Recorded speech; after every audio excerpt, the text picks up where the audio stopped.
नमस्कार, आप देख रहे हैं अपना बिहार। मैं हूं शुभे मिश्रा, आपके साथ बुलेटिन की शुरुआत इस वक्त की बड़ी खबर के साथ करेंगे। पटना से बड़ी खबर आ रही है। कंकड़बाग में दिन दहाड़े फायरिंग हुई। अमूल बूथ पर यह फायरिंग की गई है। अपराधियों ने कई राउंड फायरिंग की। घटना की जांच में फिलहाल पुलिस जुटी हुई है। सीसीटीवी फुटेज खंगाल रही पुलिस। फायरिंग में किसी को गोली नहीं लगी। गोली लगने से दुकान का शीशा टूट गया। घटना के पीछे पैसों का विवाद बताया जा रहा है। इस वक्त की बड़ी खबर आपको राजधानी पटना से बता रहे हैं, जहां अपराधियों के हौसले काफी बुलंद हो गए। और आपको बता दें कि दिन दहाड़े गोलीबारी की घटना को अंजाम दिया गया है। अमूल मिल्क पार्लर की दुकान पर गोलियां चली है। शीशे में गोली लगी। हालांकि किसी भी व्यक्ति के जख्मी होने की खबर नहीं है। दुकान के शीशे टूटकर चकनाचूर हो गए। चाय दुकानदार को मारने की कोशिश की गई थी और इसी सिलसिले में दुकान के शीशे में गोली लगी और शीशा चकनाचूर हो गया। अच्छी बात यह रही कि किसी के भी जख्मी होने की खबर नहीं है। एक नहीं, दो नहीं, बल्कि कुल मिलाकर 5 राउंड फायरिंग की गई। दुकान के शीशे टूटे और किसी भी व्यक्ति को हताहत होने की खबर नहीं है। चाय दुकानदार को मारने की कोशिश की जा रही थी। कंकड़बाग से एक्सक्लूसिव तस्वीरें हम आपको दिखा रहे हैं। राजधानी पटना में आज अपराधियों ने दिन दहाड़े ताबड़तोड़ फायरिंग कर कंकड़बाग इलाके में दहशत फैला दी है। और यह तस्वीर हम आपको दिखा रहे हैं। यहाँ पर आइसक्रीम पार्लर की एक तस्वीर है और फिलहाल पुलिस अधिकारी मौके पर पहुँच गए हैं। पूरे मामले की छानबीन जो है वो की जा रही है। लेकिन निश्चित तौर पर जिस तरीके से फायरिंग की घटना हुई, पहले इस ग्लास पर गोली लगी और इसके बाद यहाँ पर दुकान के अंदर जब आप आएंगे तो देखेंगे कि कई राउंड फायरिंग जो है वो की गई। देखिए, firing number 1, firing number 2, firing number 3, firing number 4 और फिर ये इस पे लिया गया तो फायरिंग नंबर 5, यानी 5 राउंड फायरिंग की गई। और ऐसे में आप अंदाजा लगा सकते हैं कि अपराधियों में पुलिस का कितना खौफ है। निश्चित तौर पर एक बड़ी घटना को अंजाम दिया है अपराधियों ने। और संयोग कहिए कि उस वक्त दुकान में कोई ग्राहक नहीं था। जो दुकान के मालिक हैं वो साइड में थे, इसलिए कोई बड़ी घटना नहीं हुई। तो निश्चित तौर पर आज राजधानी पटना में एक ऐसी घटना होती जिससे कई सवाल पुलिस पर खड़ा होना लाजमी था। जो जानकारी मिल पाई है, ठीक इस मिल्क पार्लर के बगल में जो दुकानदार है, चाय दुकानदार, उसका बाकी था पैसा अपराधियों के ऊपर और उसने डिमांड कर दी थी। अब देखिए, पुलिस अधिकारी, आप चाय दुकान मालिक हैं, क्या हुआ था बताइए। पैसा मांगने पर आके बोला कि आके तुमको बता रहे हैं। फटाफट 5 गोली चला। अमन कुमार। अच्छा, तो कितना बकाया था उसको? 4000। आपके ऊपर टारगेट किया? हाँ, हमने पे टारगेट किया था। कितना राउंड फायरिंग किया है? 5 गोली। फिलहाल कई पुलिस अधिकारी और पुलिसकर्मी जो हैं घटनास्थल पर पहुंच गए हैं। जो दुकानदार हैं उनको ले जाया जा रहा है और पुलिस की कई गाड़ियां यहां पर लगी हुई हैं। हमने आपको दिखाई तस्वीर। और इस पूरे मामले की छानबीन करने एएसपी सदर खुद पहुंचे हुए थे। देखिए, पुलिस की गाड़ियां यहाँ लगी हुई हैं और अब जो दुकानदार हैं उनको ले जाया जा रहा है विटनेस के तौर पे। जो क्रिमिनल्स हैं उनको आइडेंटिफाई कर लिया गया। चूँकि आपने सुना, दुकानदार ने बताया कि पैसा बाकी था, इसलिए पैसे की डिमांड की उसने और उसके बाद अपराधी पहुँचते हैं और ताबड़तोड़ फायरिंग करते हैं। ये कितना सघन आबादी वाला इलाका है। देखिए, ओल्ड बाईपास है बगल में और हर वक्त गाड़ियों का आवाजाही गाड़ियों की लगी रहती है। इसके बावजूद अपराधियों के ऊपर साजिश का कोई असर नहीं है और अपराधियों ने दिन दहाड़े पटना में एक बड़ी घटना को अंजाम दे दिया। संजय कुमार, न्यूज़ 18 पटना। और इसी बीच एक और खबर पटना से ही बताएं, जहां फायरिंग मामले में आरोपी की गिरफ्तारी हो गई है। अमन गिरफ्तार हो गया है, जिसने मिल्क पार्लर पर फायरिंग की थी। इस वक्त की बड़ी खबर, पिस्टल और 6 कारतूस उसके पास से बरामद की गई। मौके से 5 खोखा बरामद हुआ। उधार के विवाद की बात उसने मानी। आरोपी का कोई आपराधिक इतिहास पहले नहीं रहा है। तो इस वक्त की बड़ी खबर आपको बता रहे हैं, पटना में फायरिंग से जुड़ा हुआ ये पूरा मामला। अभी अभी आपने मिल्क पार्लर की तस्वीरें देखी थी, जहां शीशे चकनाचूर नजर आ रहे थे, क्योंकि इसी बंदूक से, इसी पिस्टल से गोलियां चलाई गई और चलाने वाला व्यक्ति अमन गिरफ्तार हो गया है। जिसे आप देख पा रहे होंगे, दुकान के शीशे टूटे लेकिन किसी भी व्यक्ति को चोट नहीं पहुंची है। पिस्टल कारतूस के साथ आरोपी अमन गिरफ्तार हो गया है। नीरज कुमार एसएसपी सर के निर्देश में एक स्पेशल टीम बना करके और 1 घंटे के भीतर अपराधी को इस्तेमाल किए हुए फायर आर्म के साथ गिरफ्तार कर लिए हैं।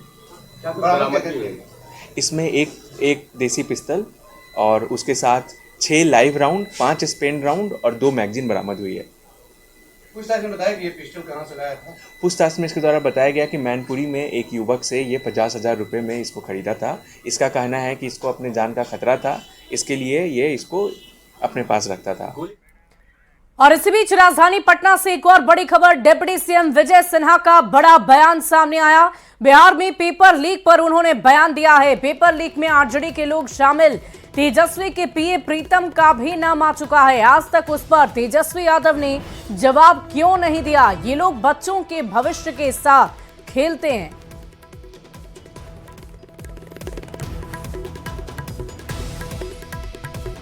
तो विजय सिन्हा का बड़ा बयान। आपको बता दें कि हाल ही में 70वीं बीपीएससी परीक्षा में एक परीक्षा भवन, बापू परीक्षा भवन की ये तस्वीरें आपने देखी थी, जहां बच्चों ने ये आरोप लगाया, परीक्षार्थियों ने ये आरोप लगाया कि प्रश्न पत्र वायरल हुआ और इसी को लेकर सियासी गलियारों में प्रतिक्रियाएं लगातार जारी है। लीक में राजद के लोगों का बड़ा हाथ रहता है। हमने तो प्रश्न उठाया था, आज उनके पीएस प्रीतम पर आज तक क्यों नहीं जवाब दे पाए? और अभी कई ऐसे मामले हैं, हर पेपर लीक में और आउटसोर्सिंग की बहाली में राजद के लोगों की संलिप्तता है। ये बच्चों के भविष्य से खिलवाड़ करता है, प्रतिभा को दमन करता है। और 2025 के विधानसभा चुनाव में अभी करीब 10 महीने का वक्त बाकी है, लेकिन एनडीए ने अभी से ही रणनीति तैयार करनी शुरू कर दी है। एनडीए नेताओं की 15 जनवरी से जिलावार समीक्षा बैठक शुरू होने जा रही है, जिसमें संगठन की मजबूती और जनाधार की समीक्षा की जाएगी। साथ ही गठबंधन के घटक दलों के साथ बेहतर तालमेल पर भी रणनीति बनेगी। जेडीयू के प्रदेश अध्यक्ष उमेश कुशवाहा ने यह कहा है कि इस बैठक का मकसद 2020 की गलती से सबक लेना है। माइक्रोवेव पर जाके हम लोग का संगठन एनडीए का जो गठबंधन दल है, कैसे हमारे जो नीचे स्तर तक के जो कार्यकर्ता हैं, पंचायत स्तर के, बूथ स्तर के, उन लोगों में आपस में कैसे समन्वय बनावे, कैसे चट्टानी एकता रहे, हर बिंदु पर हम लोगों ने चर्चा किया। उसके लिए रूपरेखा बनाए हैं। इसका प्रथम चरण के हम लोगों ने घोषणा किया है एनडीए के कार्यक्रम जिला कार्यकर्ता सम्मेलन, और सब लोग का बस एक ही उद्देश्य है, 2025 फिर से नीतीश और 225, इस कामयाबी के लिए हम लोग सारे चीज हम लोग काम कर रहे हैं। और इसी बीच आपको पूरी जानकारी दें, 15 जनवरी से जिलेवार बैठक की शुरुआत कर दी जाएगी और एनडीए के सभी घटक दल के नेता भी इस बैठक में शामिल होंगे। 15 जनवरी से 22 जनवरी तक पहले चरण में ये बैठक होगी और साथ ही साथ पहले चरण में 9 जिले में बैठक होगी। तो 15 जनवरी से 22 जनवरी तक पहला चरण होगा और 9 जिले में इस बैठक को रखा गया है। 15 जनवरी को बगहा, पश्चिम चंपारण में बैठक होनी है और इसके अलावा 16 जनवरी को पूर्वी चंपारण। तो इसी तरह सिलसिलेवार तरीके से लगातार ये बैठकों का दौर जारी रहेगा और इस बैठक में आगे की रणनीति को लेकर यानी कि मिशन 2025 को लेकर पूरी तैयारियां की जाएगी। और इधर दिल्ली में बीजेपी की बैठक होने जा रही है। बिहार बीजेपी की कोर कमेटी की बैठक में शामिल होने के लिए पटना से कई नेता दिल्ली चले गए हैं, जिनमें प्रदेश अध्यक्ष दिलीप जायसवाल, डिप्टी सीएम विजय सिन्हा, मंत्री नितिन नवीन भी शामिल हैं। पटना से रवाना होने से पहले इन नेताओं ने कहा है कि इस बैठक में 2025 की रणनीति पर मंथन होगा।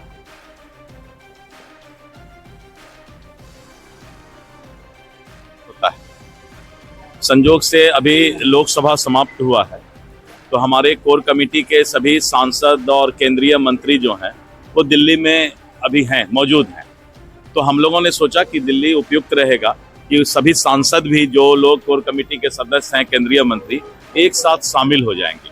25 के चुनाव को लेकर निश्चित रूप से अब तो माहौल ही वही आ गया कि अभी से लेके 2025 के चुनाव तक इन्हीं सब चीजों पर चर्चा होगी। हम लोगों का रूटीन बैठक है, हर बार बैठक कोर कमेटी की होती है। कोर कमेटी की बैठक होने जा रही है। मोहन भागवत ने कहा है कि हर मस्जिद में मंदिर नहीं पूजना चाहिए। और 2025 को लेकर बीजेपी ने स्पष्ट कर दिया है कि नीतीश कुमार के नेतृत्व में ही एनडीए चुनाव लड़ेगा, जिस पर राजनीतिक टीका टिप्पणी शुरू हो गई है। और ऐसे में जेडीयू के कार्यकारी राष्ट्रीय अध्यक्ष संजय झा ने कहा है कि कहीं कोई इफ एंड बट है ही नहीं, नीतीश कुमार के नेतृत्व में ही एनडीए चुनाव लड़ेगा। उन्होंने अरविंद केजरीवाल के द्वारा नीतीश कुमार को लिखे गए पत्र पर भी जवाब दिया है। नीतीश कुमार जी के नेतृत्व में चुनाव होगा। अगर बिहार केजरीवाल ने लेटर लिखा है मुख्यमंत्री नीतीश कुमार को, मैंने दिया है जवाब। अब कहा है कि भाई वो आप तो ऐसे आदमी है, नीतीश कुमार जी पर आप जो पूछ रहे हैं, इंडिया गठबंधन में हम लोग थे, ये तो पटना से भाग गए थे, आपको याद होगा जब यहाँ पे कार्यक्रम चल रहा था। जातीय जनगणना पर बिहार अकेला प्रदेश है जो काम इस पर सर्वे किया, और हम लोग नीतीश कुमार जी उठाते रहे इस बात, लेकिन कभी भी उन्होंने इस बात का समर्थन नहीं किया वहां। बढ़ते आगे अगली खबर बगहा से, जहां पीपरासी में एक तेंदुए की चहलकदमी से लोगों में दहशत है। पीपरासी में पीपी तटबंध के किनारे एक बकरी के शिकार के बाद तेंदुए ने आसपास के इलाकों को अपना ठिकाना बना लिया। पुलिस ने मौके पर पहुंचकर लोगों से सचेत रहने की अपील की है। वन विभाग की टीम मौके पर पहुंचकर तेंदुए के रेस्क्यू के लिए अभियान चला रही है। तेंदुआ के मारो, ओकरे बाद में भी तो तीसरका चांस में कई गो आदमी के मार दे, 54 के मार दे, तो उ सरकार तो जो रेंजर विभाग बाटे उ तो खोजत नहीं खे, ओकर ना मुआवजा दिवाता ना कुछ करता, ओके दिवावे के चाहिए। अगली खबर मुजफ्फरपुर से, जहां पुलिस ने ट्रक में बोरे के बीच छिपाकर लाई जा रही शराब की खेप को बरामद कर लिया। पुलिस ने सदर थाना की दीगड़ा रेलवे गुमटी संख्या 97 से ये खेप बरामद की। जांच के दौरान सभी कारोबारी मौके से फरार हो गए। फिलहाल पुलिस इस पूरे मामले की जांच पड़ताल कर रही है। ट्रक से अंग्रेजी शराब जब्त की गई है और जो शराब कारोबारी थे उतर के फरार होने में सफल रहे। कहाँ से पीछा किया जा रहा था, क्या सूचना मिली? इसको जो है तुर्की से पीछा करते हुए हम लोग आ रहे थे और इसको जो है यहाँ पे सदर थाना के दिगरा थाना क्षेत्र अंतर्गत उसको कारोबारी का फरार हो। जी जी। बढ़ते आगे अगली खबर सिवान से, जहां के मैरवा थाना क्षेत्र से कार सहित 54 कार्टून देशी शराब जब्त कर ली गई। हालांकि पुलिस की टीम को देखकर कार चालक मौके से फरार हो गए। पुलिस ने मैरवा थाना क्षेत्र के सीसवा नहर पुल के पास ये कार्रवाई की है। जानकारी के मुताबिक शराब की ये खेप यूपी निर्मित थी। बरामद शराब की कीमत लाखों रुपए बताई जा रही है। थाना प्रभारी के अनुसार पुलिस ने यूपी नंबर की कार से 504 लीटर देसी शराब बरामद कर ली है। पुलिस फिलहाल इस पूरे मामले की जांच पड़ताल कर रही है। और बिहार में मार्शल या निजी अंगरक्षक के बल पर धौंस या रौब जमाना अब आसान नहीं होगा। बिहार पुलिस मुख्यालय ने निजी अंगरक्षक और बाउंसर को लेकर नया गाइडलाइन जारी कर दिया है। पुलिस मुख्यालय ने सभी जिलों के एसपी को भेजे अपने आदेश में ये कहा है कि सार्वजनिक स्थानों पर हथियार लहराना, दागना या हवा में गोली चलाना प्रतिबंधित है। इसका उल्लंघन करने पर सुरक्षा काम में लगे निजी अंगरक्षक या बाउंसर को गिरफ्तार कर 1 साल का कारावास या 25,000 रुपए जुर्माना या दोनों दंड दिया जा सकता है। पुलिस मुख्यालय ने सभी जिलों के एसपी को सख्ती से पालन करने का निर्देश दिया है।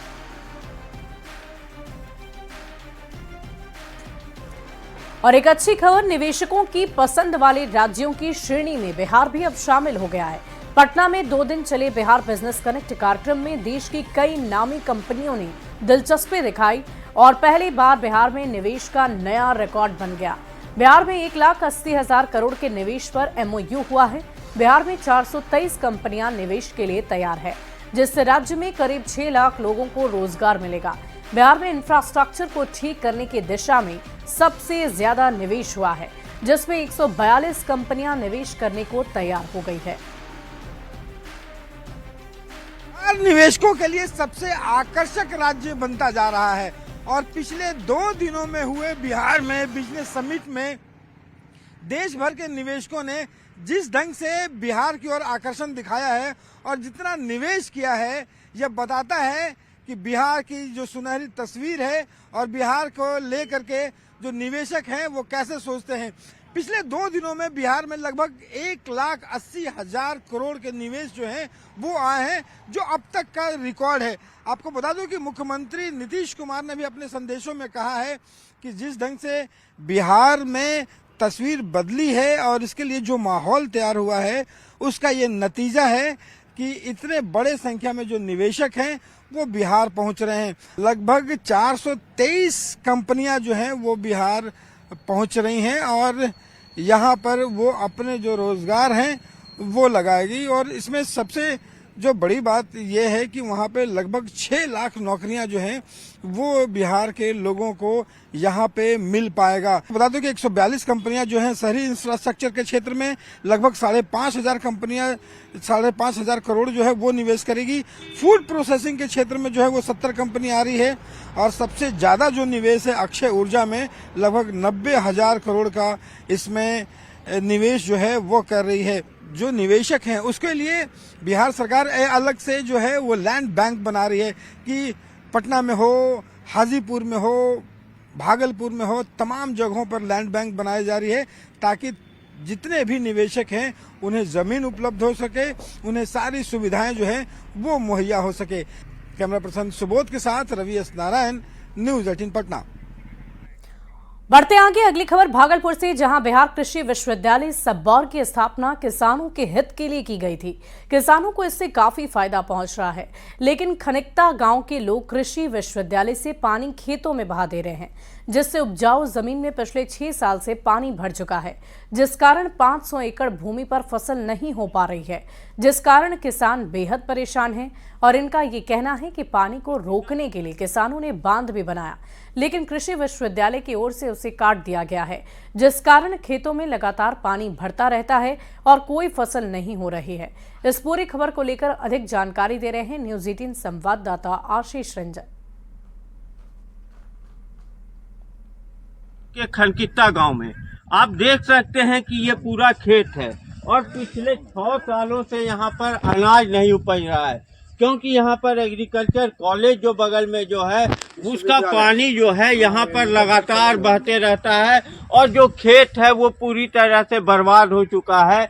लगातार जो है यहाँ के किसान जो है मंत्री हो, राज्य सरकार, केंद्र सरकार, जिलाधिकारी, कुलपति जो हैं विश्वविद्यालय के, उनको आवेदन देकर थक गए हैं, लेकिन इनकी आज तक सुनवाई नहीं हुई। ये पहले यहाँ खेती होती थी, लेकिन जब से एग्रीकल्चर कॉलेज से पानी छोड़ा जाता रहा है कुछ नहीं हो रहा है।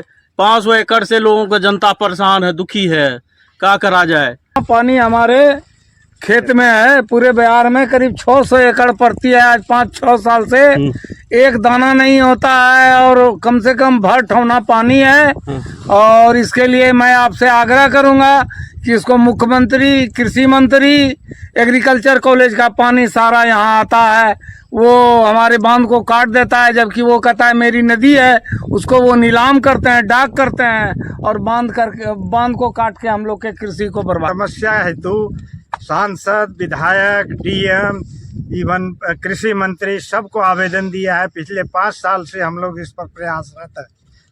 तो अंत में हम यही कहेंगे कि कृषि विश्वविद्यालय जो कि इस क्षेत्र के लिए वरदान होना चाहिए, वो हम लोगों के लिए अभिशाप बन गया। संख्या में जो किसान हैं वो परेशान हैं और कृषि विश्वविद्यालय जहां किसानों की मदद के लिए जो है लगातार काम करता है, वहीं 500 एकड़ से ज्यादा जमीन जो है कृषि विश्वविद्यालय के कारण जो है फसल नहीं उगा पा रही है और यहाँ के किसान परेशान हैं। कई बार जो है सांसद से लेकर सभी अधिकारियों तक को, राजनेताओं को अर्जी दी गई, लेकिन आज तक इनकी सुनवाई नहीं हो पाई है। अब देखने वाली बात है कि सरकार इस पर कब तक ध्यान देती है। आशीष रंजन, न्यूज 18 भागलपुर। और फिलहाल इस बुलेटिन में अभी के लिए बस इतना ही। आप बने रहे न्यूज 18 बिहार झारखंड के साथ।